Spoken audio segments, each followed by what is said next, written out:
Next हमारा inverter है parallel inverter. Parallel inverter में 2 थायरिस्टर्स होते हैं जैसा कि दिख रहा है हमें T1 एंड T2।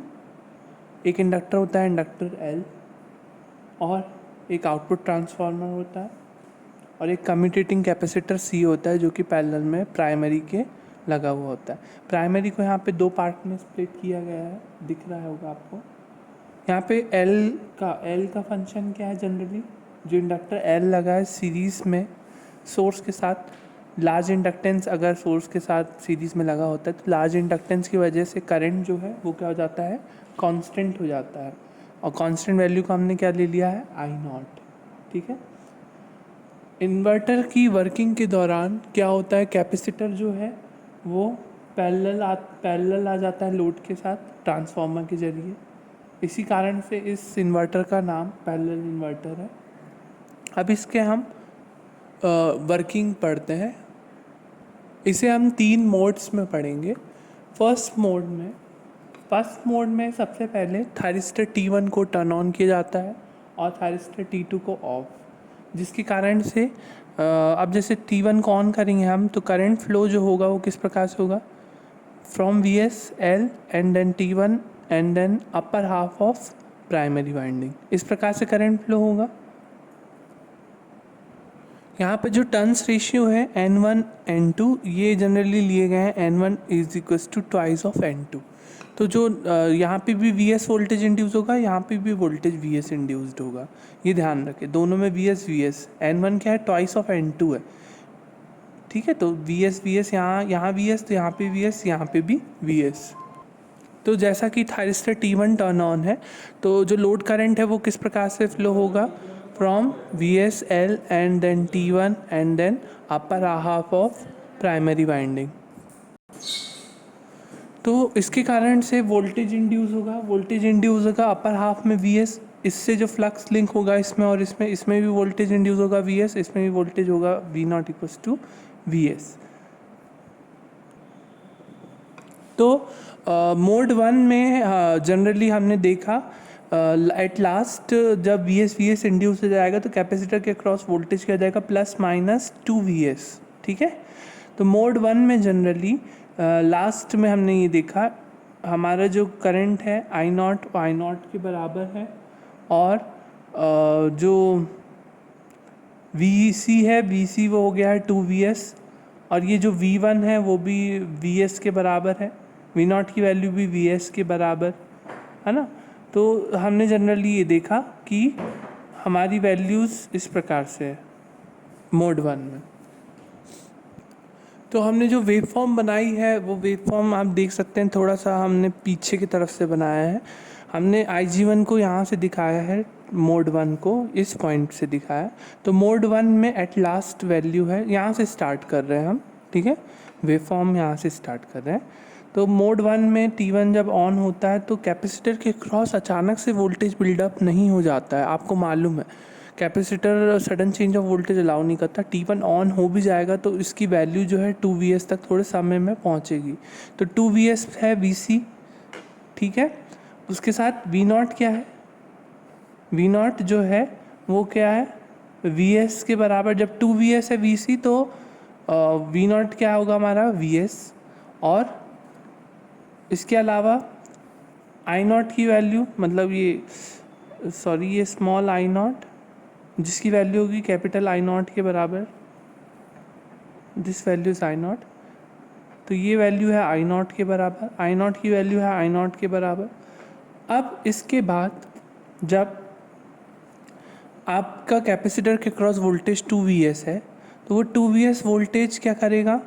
देखो प्लस माइनस है, ये प्लस इसको क्या कर देगा? रिवर्स बायस, और ये माइनस इसको कर देगा फॉरवर्ड बायस। तो 2 VS वोल्टेज जैसे ही इसके पास आएगा, मतलब ये VS से ज़्यादा होगा 2 VS वोल्टेज, तो ये रिवर्स बायस कर देगा T1 को और फॉरवर्ड बायस कर देगा T2 को। तो यही हमारा मोड 2 है। मोड 2 में क्या होगा? T1 को रिवर्स बायस कर देगा कैपेसिटर वोल्टेज और T2 को फॉरवर्ड बायस कर देगा। तो इस दौरान क्या होगा? मोड 2 में जैसे ही गेट पल्स T2 को दी जाएगी, T2 क्या होगा? टर्न ऑन होगा। टर्न ऑन होगा तो जो VC है, VC है ना। VC का जो वो वोल्टेज है वो VS से चेंज होगा -2VS में। क्यों? क्योंकि इसका करंट फ्लो होगा इस डायरेक्शन में, ठीक है। जो IC हमने अज्यूम किया है इस डायरेक्शन में, स्टैंडर्ड डायरेक्शन में, उसके अपोजिट करंट फ्लो होगा, अपोजिट करंट फ्लो होगा इस पाथ से। तो VS जो वोल्टेज है वो चेंज होके क्या होगा, -2VS में बदलेगा, ऊपर माइनस नीचे प्लस। हम डबल कैपेसिटी के कैपेसिटर को हम यहाँ यूज़ करते हैं ताकि वो 2VS तक चार्ज हो जाए और 2VS में पोलैरिटी चेंज होती रहे। पहले प्लस माइनस जब T1 ऑन था, और फिर माइनस प्लस जब T2 ऑन रहेगा और कैपेसिटर का वोल्टेज चेंज हो जाएगा फ्रॉम 2VS टू -2VS। तो यहाँ पर इस पॉइंट के बाद 2VS जैसे T2 ऑन होता है तो VC का वोल्टेज क्या होता है, डिस्चार्ज होता है इसके थ्रू, ठीक है। और जब चार्ज हुआ था, वो चार्ज कब हुआ था 2VS पर, जब हमारा T1 ऑन था। T1 ऑन था तो T1 ऑन होने के कारण कैपेसिटर क्या था, चार्ज था 2VS तक, ठीक है। 2VS तक कैसे चार्ज था मैंने आपको बताया था। जब T1 ऑन था तो अपर हाफ से करंट फ्लो हो रहा था, तो इसमें VS हुआ, तो इसके फ्लक्स से इसमें भी VS इंड्यूस हुआ, तो VS 2VS कर दिए थे। और जैसे 2VS कर दिए तो मोड 2 में T2 टर्न ऑन हो गया और T1 ऑफ हो गया। अब T2 ऑन है और कैपेसिटर क्या होगा, डिस्चार्ज होगा, किसके थ्रू, इसके थ्रू होगा, है ना, इस पाथ के थ्रू। और इसका वोल्टेज चेंज होगा फ्रॉम +-2VS टू -2VS, और वो भी एकदम सडनली नहीं होगा, धीरे धीरे होगा, ठीक है। अब T2 के थ्रू जो करंट फ्लो होगा, लोड करंट, वो कैसे फ्लो होगा, देखो T2 ऑन है आपका, एक तो हो गया कैपेसिटर करंट यहाँ पे फ्लो होगा, चेंज होगा +-2VS से -+2VS, और एक करंट फ्लो होगा T2 के थ्रू। करंट फ्लो होगा किस प्रकार से, इस प्रकार से। अब देखो इसका पाथ कैसा बनेगा, T2 फिर कहाँ से कहाँ जाएगा, ये ऐसे जाएगा और ऐसे करके वापस, क्योंकि हम यहाँ से शुरू किए हैं तो हमें वापस भी यहीं से आना। तो lower half of primary winding से करंट फ्लो हो रहा है, देख रहे हैं किस प्रकार से, ऐसे इस डायरेक्शन में।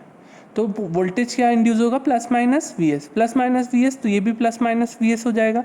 इसका वोल्टेज इंड्यूस होगा, इसमें भी EMF इंड्यूस होगा फ्लक्स लिंक होने की वजह से, और इसमें भी म्यूचुअल फ्लक्स लिंक होने से EMF इंड्यूस होगा, लेकिन +-VS। तो आप देख सकते हैं V0 की वैल्यू जो है T2 के ऑन होते ही ये चेंज होके -2VS में होती है VC की वैल्यू, ओके।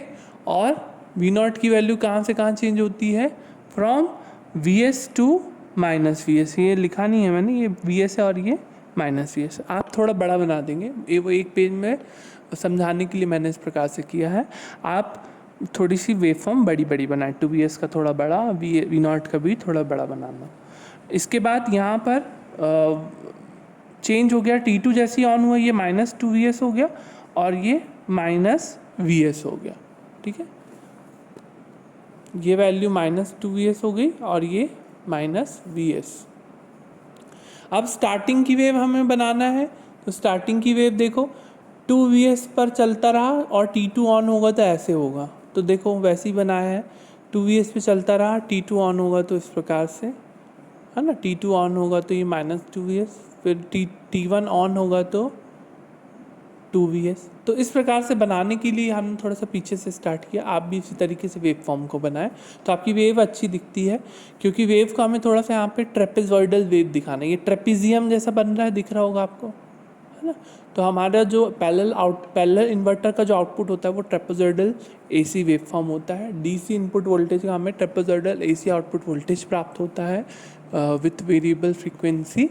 तो इस कार्य इससे हमारा इन्वर्टर का काम भी हो गया DC टू AC, और कैपेसिटर चूँकि पैरेलल में आता है लोड के cross during working of inverter, इसलिए इसे हम पैरेलल इन्वर्टर कहते हैं।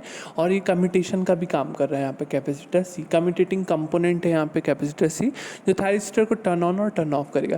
क्योंकि इसके अक्रॉस जब +-2VS था तो इनने T1 को ऑन किया और T2 को ऑफ किया, और जब -+2VS हो जाएगा तो वापस से फिर ये T1 को फॉरवर्ड बायस और इसको रिवर्स बायस कर देगा। तो हमारी प्रोसेस इस प्रकार से चलती रहेगी और कैपेसिटर टर्न ऑन और टर्न ऑफ का भी काम करता रहेगा। तो हमें इसमें एक्सटर्नल कम्यूटेशन सर्किट की भी ज़रूरत नहीं पड़ी, और कैपेसिटर के जरिए दोनों थायरिस्टर टर्न ऑन और टर्न ऑफ हो रहे हैं।